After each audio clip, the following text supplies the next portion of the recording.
शुरू करते हैं इसका 7%। हमको यहाँ पे टी एस वाई का मान निकालना है।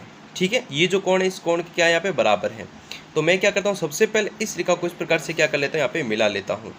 देखो ये यदि 30 डिग्री का है तो ये भी कितने का 30 डिग्री, जिसका नाम मैं दे देता हूँ 1 दे देता हूँ। अब मैं क्या लिखूँगा यहाँ पे, कोण जो 1 है वो क्या है 30 डिग्री के बराबर है। अब इसका कारण क्या देंगे कि एकांतर वर्तखंड पर बनने वाला कोण है। ठीक है, इसका कारण भी अपने को देखेंगे कि ये जो बनने वाला जो कोण है ये क्या है, एकांतर वर्तखंड पर बनने वाला कोण है। ठीक है, ये चीज़ आपको थोड़ा ध्यान देना, जो एंगल बनेगा वो उसके क्या होगा, एकांतर वर्तखंड पर बनने वाला कोण है। अब देखो यदि हम बात करें, ये देखो ये क्या है इसकी स्पर्श रेखा, और ये क्या है इसके मध्य बनने वाली इसकी जो स्पर्श रेखा है और ये त्रिज्या है, तो ये हमेशा क्या होता है इसके 90 डिग्री के बराबर होता है। तो हम क्या लिखेंगे, जो कोण 1 है प्लस कोण जो है हमारा टी एस वाई ये किसके बराबर है, 90 डिग्री के बराबर है। ठीक है, इसका मान सकते हैं इसको, ये क्या होगा इसकी जो त्रिज्या है, ठीक है ना, जो त्रिज्या है वो उसकी स्पर्श रेखा जो मध्य वाला कोण होता है वो हमेशा क्या होता है इसका जो एंगल बनता है वो 90 डिग्री का होता है। तो जो देखो कोण 1 का मान अपने को दे रखा है यहाँ पे, कितना है यहाँ पे 30 है, और टी एस वाई का अपने को मान यहाँ पे निकालना है, बराबर के अंदर क्या है 90 डिग्री। 30 को उधर पक्षांतर कर देंगे तो कोण टी एस वाई बराबर हो जाएगा 90 माइनस का 30 घटा देंगे तो अपने पास वैल्यू अपने पास आ गया यहाँ पे 60। तो अपना जो कोण बनेगा वो क्या हो जाएगा यहाँ पे टी एस वाई यहाँ पे हो जाएगा। अब हम 8% के ऊपर बात करते हैं। तो देखो 8% में अपने को यहाँ पे क्या चीज़ ध्यान रखनी है, अपने को दिया हुआ है क्या, इस प्रकार से एंगल दिया हुआ है। ठीक है, अब देखो यहाँ पे अपने को दिया है त्रिभुज ए सी बी, ठीक है, प्लस जो है वो कोण है अपने पास में ओ ए बी, ये किसके बराबर यहाँ पे 90 डिग्री के बराबर है। देखो तो यहाँ पे ए सी बी का मान 40 और ओ ए बी अपने को यहाँ पे निकालना है, बराबर करेंगे 90 डिग्री, तो उधर पक्षांतर कर दो तो क्या बनेगा ओ ए बी बराबर हो जाएगा अपने पास 90 माइनस का 14 डिग्री घटा देंगे तो अपने पास आ जाएगा यहाँ पे 40 डिग्री। ठीक है, अब देखो हम 7% के ऊपर बात करते हैं। 7% हमारे सामने किस प्रकार दिया है, त्रिभुज एबीसी क्या है, एक समरूप दिया गया है। ठीक है, अपने को यहाँ पे इसके अंदर भुजाओं का अनुपात निकालना है।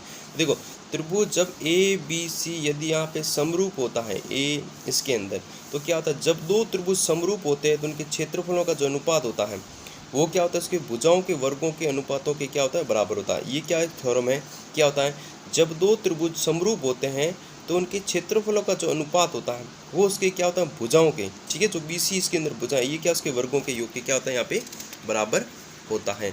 तो देखो अपने पास यहाँ पे क्या दे रखा है, अपने पास हम जानते हैं इस थ्योरम से। ठीक है, तो मैं वापस से बताऊँ, इसके भुजाओं के वर्गों के क्या होगा योग के बराबर होता है। अब देखो अपने को यहाँ पे दिया है त्रिभुज ए बी सी का मान दिया अपने को कितना दिया 64 है, और यहाँ पे 121। बी सी अपने को यहाँ पे नहीं दिया गया है, और ये अपने को दिया है यहाँ पे कितना है, जो भुजा इसके अंदर 15.4 है। इसका क्या करेंगे होल स्क्वायर यहाँ से हटा देंगे तो ये क्या आ जाएगा इसके रूट में आ जाएगा। अब बताओ 64 जो होता है वो किसका होता है, यहाँ पे 8 का होता है, और 121 पर किसका होता है, यहाँ पे 11 का होता है। तो ये लिखेंगे बी सी अपॉन में लिखेंगे 15.4। अब क्या करें, इसके साथ में इसकी वज्र गुणा कर लो। ठीक है, तो वज्र इसके साथ गुणा कर लेंगे तो अपने पास यहाँ पे क्या आ जाएगा, बी सी बराबर हो जाएगा 8/11 इंटू में हो जाएगा 15.4। अब देखो 11 के पार्ट से 15.4 अपने पास एक बार, ठीक है, पीछे बच गया अपने पास, यहाँ पे बच जाएगा अपने पास 4, यहाँ पे गया 0.4, तो अपने पास आएगा 1.4। 1.4 गुना 8 से करेंगे तो आएगा अपने पास 11.2 आ जाएगा। तो बीसी अपने पास मिल जाएगा अपने पास 11.2। ठीक है, अब देखो 8% अपने को दिया सी एन जी का पूरा नाम। अब देखो क्या होता है, सी एन जी का पूरा नाम अपने को बताना इंग्लिश में, तो लिखेंगे यहाँ पे सिंपल प्राकृतिक गैस, उसको इंग्लिश में लिखेंगे हम कंपोज नेचुरल गैस। ठीक है, इसको हम संपीड़ित प्राकृतिक गैस भी बोल सकते हैं। अब देखो 7% अपने को दिया है, क्या दे रखा है, सिद्ध करो, अपने को बोला है कि इस पे जो स्पर्श रेखा है वो क्या इसके बराबर है। तो हम लिखेंगे यहाँ पे जो इसकी स्पर्श रेखा है वो अपने पास क्या है इसके अंदर बराबर है। तो हम देखो इस पॉइंट को हम क्या करते हैं, इस पॉइंट को यहाँ पे और इस पॉइंट को हम क्या करते हैं, इस पॉइंट को इस पॉइंट से क्या करते थे कि मिला लेते हैं। इस पॉइंट को मिला लेता हूँ इस प्रकार से, इस प्रकार लेता हूँ, इसको भी इस प्रकार से स्पर्श कर लेता हूँ, और इसको भी इस प्रकार से आगे बढ़ा लेता हूँ, और इसका नाम देता हूँ टी ए बी, और ये हमारा हो गया ओ दे दिया। ठीक है, तो देखो यहाँ पे यदि बात करें तो त्रिभुज इसके अंदर त्रिभुज जो हमारा होगा एंगल जो बनेगा इसके अंदर फ्रॉम त्रिभुज जो बनेगा ए ओ टी, ठीक है, एंड जो समभुज हमारा बी ओ टी है। ठीक है, इसमें यदि हम बात करें तो जो ए ओ है और बी ओ जो है ये हमारे क्या एक और की क्या है इसके अंदर त्रिज्या है।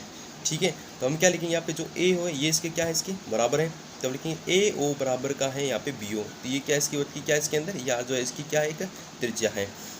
अब इसको हम यदि बात करें जो O2 है, जो OT है, ये क्या है इसके अंदर OT जो बराबर इसके अंदर लिखेंगे इसको OT, क्या कारण इसके अंदर ये क्या है इसकी उभयनिष्ठ भुजा है। कैसी भुजा है कि इसके अंदर उभयनिष्ठ भुजा है। अब उभयनिष्ठ भुजा है ये तो हमारी त्रिज्या है, और ये हमारी कैसी उपनिष भुजा है O2। अब देखो यहाँ पे जो एंगल बन रहा है ए और कोण जो अपना बी बन रहा है ये अपने कितने का है, यहाँ पे 90 डिग्री का। जो कोण ए बराबर कोण एंगल जो बनेगा वो 90 डिग्री है। अब क्या कारण इसके अंदर देखो, त्रिज्या व स्पर्श रेखा के मध्य बनने वाला जो कोण होता है, ठीक है। यदि हम बात करें जो एंगल जो बन रहा है यहाँ पे देखो, त्रिज्या व स्पर्श रेखा के मध्य जो बनने वाला जो कोण होता है, जिसमें मध्य के बीच में जो बनने वाला जो कोण होगा उसमें हम नियम लगाएंगे राइट हैंड साइड वाला RHS। अब RHS का में क्या होता है कि त्रिभुज AOT जो होता है वो क्या होता है, इसके अंदर आपका सर्वांग जो त्रिभुज BOT के बराबर है। अब देखो यहाँ पे क्या अपने बात करें तो TA जो है वो अपने पास क्या है यहाँ पे TB के बराबर है, ठीक है। तो यहाँ पे हम लिखेंगे यहाँ पे TA बराबर का हो जाएगा TB। क्यों, कारण क्या है, बाय CP CT से, क्योंकि हम जानते हैं कि सर्वांग के संगत भाग सदैव क्या होते हैं यहाँ पे बराबर होते हैं। अब देखो हम बात करते हैं एक प्रश्न के ऊपर। लय बंद क्रम में आपको बोलना है 19, 20, 21 को गिनने में कितना समय लगेगा आपको पता ही है, ठीक है। इसका जो टाइमिंग लगेगा, यदि आपको सिंगा को आप लय बंद बोलते हो तो उसको वक्त कितना टाइम लगता है, हमेशा 1 सेकंड ही लगता है। तो अपने को जो टाइम लगेगा वो कितना बनेगा यहाँ पे 1 सेकंड, हम कह सकते हैं इसके अंदर 1 सेकंड इसके अंदर टाइम लगेगा। यदि भी किसी संख्या को आप लय बंद बोलते हो तो उसको अपने को टाइम लगेगा वो अपने पास लगेगा यहाँ पे 1 सेकंड लगेगा। अब हम बात करते हैं अपने पास 3 असरेख बिंदु से कितने वर्त खींचे जा सकते हैं। अब देखो 3 असरेख बिंदु से हमेशा एक वर्त ही यहाँ पे खींचा जा सकता है, ठीक है। एक हम सर्कल इसके अंदर खींच सकते, उससे ज़्यादा हम इसके अंदर खींच नहीं सकते, ध्यान रखना। 3 असरेख वर्त से हमेशा कितने वर्त खींच सकते हैं, एक वर्त खींच सकते हैं।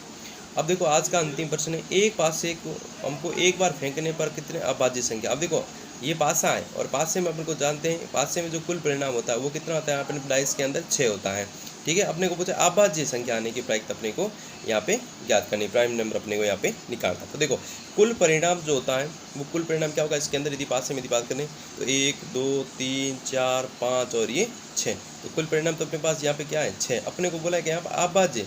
अब देखो अभाज्य जो होता है अनुकूल परिणाम जो होगा, अनुकूल परिणाम में क्या होगा, अभाज्य संख्या इसमें कौन कौन सी होगी, 2 होगी, ठीक है। जो अभाज्य संख्या होगी अपने पास वो की क्या होगी, अपने पास 2 है, 3 है और ये 5 है। तो अनुकूल परिणाम तो अपने पास यहाँ पे आ गया अपने पास 3 है, ठीक है। और जो कुल परिणाम है वो अपने पास यहाँ पे कितना है 6 है। तो अनुकूल परिणाम अपने पास ये जो होती है ये अपने सामने ध्यान रखना, 2, 3 और ये 5, ठीक है। तो 2, 3, 5 जो होती हैं वो अपने पास कैसी हो जाएगी, एक अभाज्य संख्या। अब हम फॉर्मूला लगा देते हैं यहाँ पे, प्रायिकता का फॉर्मूला हो जाएगा अपने पास अनुकूल परिणाम बट्टे में क्या हो जाएगा अपने पास यहाँ पे कुल परिणाम। तो अनुकूल परिणाम अपने पास यहाँ पे कितना अपने पास है 3 है।